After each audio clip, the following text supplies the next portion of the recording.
उस बेचारे के मन में हिंदुस्तान की ये छवि थी। इतने दिन में उसके साथ रहा, मैं टेक्नोलॉजी की चर्चा करता था, फिर भी उसके मन में ये था। मैंने उसको मजाक में लिया।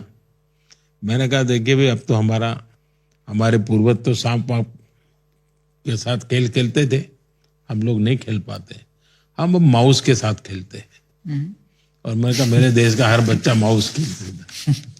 मैंने कहा मेरे देश की ताकत उस माउस में है। वो सांप से पैर वाला हिंदुस्तान अलग था। एक चीज है जो सभी लोग मानते हैं कि इंडिया का जो परसेप्शन है, ये एंटरप्रेन्योरशिप में भी कॉमन है, कि मार्केटिंग एक कंपनी बनाने का बहुत बड़ा हिस्सा होती है। आपने इंडिया का परसेप्शन आउटसाइड ऑफ इंडिया बहुत बदला है। क्या आप इसके बारे में कुछ टिप्स दे सकते हैं जो एक एंटरप्रेन्योर सीख सके? पहली बात यह है कि ये क्लेम करना कि मैंने बदला है, वो सही नहीं है। मेरा मत यह रहा कि दुनिया में जो भी व्यक्ति जाता है, वो सरकार जिसको भेजती है वो राजदूत है, ये जाते हैं वो राष्ट्रदूत है। अगर हम इनको ऑन बोर्ड लेंगे तो हमारी ताकत अनेक गुना बढ़ जाएगी। तो आपने देखा होगा, हमने जो नीति आयोग बनाया है, उसके जो शुरुआती जो हमारे ऑब्जेक्टिव्स है, उसमें एक ऑब्जेक्टिव यह है कि विश्व भर में फैले हुए भारतीय समुदाय की सामर्थ्य को जोड़ना, लिखित है। तो मैं सुविचारित, मेरा मत है कि विश्व में जो ये सामर्थ्य है उन सबको जोड़ना चाहिए। दूसरा, मैं मुख्यमंत्री बना उसके पहले भी मेरा विदेशों में जाना बहुत हुआ था, और तब तो मैं संगठन के लोगों के बीच में ही रहता था, उनके बीच में ही जाता था, तो मैं उनकी ताकत से परिचित था और मेरे कॉन्टैक्ट्स भी थे। कभी मुझे अटल जी के कहने पर एक काम के लिए भी मैं गया था, तो मैं काफी मुझे सफलता मिली थी उसमें। तो ये ताकत का उपयोग पहले होता नहीं था, मैंने उसका चैनलाइज करना शुरू किया। तो दुनिया के राजनेताओं को भी लगने लगा भी ये तो बहुत बड़ा फोर्स है, बड़ी बड़ी ताकत है। दूसरा, उनको देखा कि भाई मिनिमम क्राइम अगर कहीं है तो हिंदुस्तानियों में है, वेल एजुकेटेड है तो हिंदुस्तानी है, कानून को मानने वाले लोग हैं तो हिंदुस्तानी लोग हैं। तो एक ऑनर का भाव बढ़ने लगा। इन सबके क्यूमुलेटिव इफेक्ट जो हुआ है, उसके कारण आज देश का प्रोफाइल बढ़ता चला जा रहा है। और मैं ये ऐसे ही नहीं कह रहा हूं सर। जब मैं मेरे बचपन में, जब मैं बैंगलोर में बढ़ रहा था, 14, 15, 16, 20 साल पहले, 25 साल पहले, तब ऐसा लगता था कि वो एक आदमी जो कॉलेज गया, अमेरिका गया, पीएचडी की और माइक्रोसॉफ्ट में नौकरी कर रहा है या ऐसी कोई कंपनी में, दैट वाज द हाईलाइट। उससे बढ़कर हम लोगों के लिए कुछ नहीं था। बट मैं ये कह सकता हूं कि आज मैं जब मिलता हूं 18 साल के लड़कों से, वो भी नहीं है।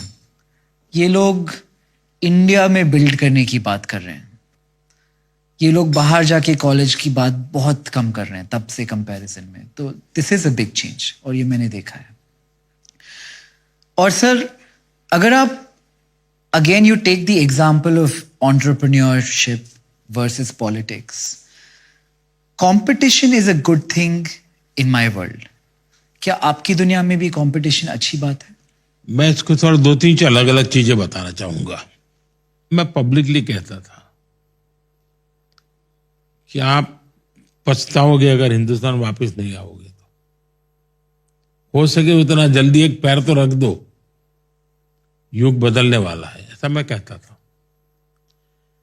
और मुझे याद है जब बीच में आपने मुझे सवाल पूछा था सेटबैक, मैं मुख्यमंत्री था एक डेमोक्रेटिक इलेक्टेड गवर्नमेंट का, और अमेरिकन सरकार ने मुझे वीजा देने से मना कर दिया था। व्यक्ति के जीवन में तो मेरे लिए कोई अमेरिका जाना नहीं जाना कोई बड़ी चीज है, मैं पहले वीजा चुका था, कोई बहुत मेरे थे। लेकिन एक इलेक्टेड गवर्नमेंट और एक स्टेट का अपमान, एक देश का अपमान, मैं फील करता था। और मुझे मन में कसक थी कि क्या हो रहा है, जस्ट कुछ लोगों ने झूठ चला दिया इसलिए ये निर्णय होंगे दुनिया में, ऐसे चलती है दुनिया। मेरे मन में एक भाव था। लेकिन उस दिन मैंने प्रेस कॉन्फ्रेंस की और मैंने कहा कि आज अमेरिकन गवर्नमेंट ने मेरा वीजा रद्द किया है। जो कहना था मैंने कहा, लेकिन मैंने एक बात कही, मुझे कुछ सवाल पूछा गया। मैंने कहा देखिए, मैं अब ऐसा हिंदुस्तान देखता हूं कि दुनिया वीजा के लिए लाइन में खड़ी रहेगी। ये 2005 का मेरा स्टेटमेंट है और आज 2025 में हम पहुंच रहे हैं। मैं बोल रहा हूं तो मुझे दिखता भी है कि अब समय भारत का है। मेरा यूथ जो है, मेरा देश का कॉमन मैन है। मैं अभी कुवैत गया तो मैं वहां लेबर कॉलोनी में गया था, तो सब मजदूर परिवारों से मिल रहा था। ये मजदूर वो हैं जो 10-10, 15-15 साल पहले वहां गए हुए हैं, तो अब शादी ब्याह में घर आते होंगे, उससे ज्यादा उनका नाता नहीं है। एक मजदूर ने मेरे से कहा, वो बहुत कोई इंटीरियर इलाके में था, बोले हमारे यहाँ इंटरनेशनल एयरपोर्ट कब होगा? कुवैत में मजदूरी करने वाला 15 साल पहले हिंदुस्तान छोड़ के गया हुआ इंसान अपने डिस्ट्रिक्ट में इंटरनेशनल एयरपोर्ट का ड्रीम देखता है। ये एस्पिरेशन जो है ना, वो मेरे देश को 2047 में विकसित बनाएगा। आज भारत का हर यूथ में ये एस्पिरेशन है। ऐसा लग रहा है कि आज पूरी दुनिया वॉर की तरफ चल रही है, जैसे कि Ukraine and Russia for example. जब ऐसे देशों में इंडियन नेशनल्स होते हैं और आप इंडिया के प्रधानमंत्री की डेजिग्नेशन से उनके लिए रिस्पॉन्सिबल इन अ वे हैं, तो आप इसके बारे में कुछ बोल सकते हैं? Like can you build on this? क्या होता है इन सिचुएशंस में, क्या हो रहा है? Should be we worried about what is happening in the world? विश्व के अंदर हमारे प्रति विश्वास है। कारण क्या है? हमारा दोगलापन नहीं है। हम जो कहते हैं साफ कहते हैं। जैसे इस क्राइसिस के समय हमने लगातार कहा है कि हम न्यूट्रल नहीं है। मैं लगातार कहता हूं, हम न्यूट्रल नहीं है। जो लोग कहते हैं कि हम न्यूट्रल है, मैं न्यूट्रल नहीं हूं। मैं शांति के पक्ष में हूं। मेरा पक्ष है शांति, और मैं उसके लिए जो प्रयत्न होगा उसमें साथ दूंगा। मैं ये बात रशिया को भी बताता हूं, मैं बात यूक्रेन को भी बताता हूं, ये मैं ईरान को भी बताता हूं, मैं पैलेस्टाइन को भी बताता हूं, इजराइल को भी बताता हूं। और उनको मेरी बात पे ये भरोसा है कि मैं जो कह रहा हूं वो सच कह रहा हूं, और उसके कारण भारत की क्रेडिबिलिटी बढ़ी है। तो जैसे देशवासियों को है कि भाई संकट होगा तो जरूर मेरा देश मुझे संभाल लेगा, वैसा दुनिया को भरोसा है कि भाई भारत कहता है मतलब वो मानता है।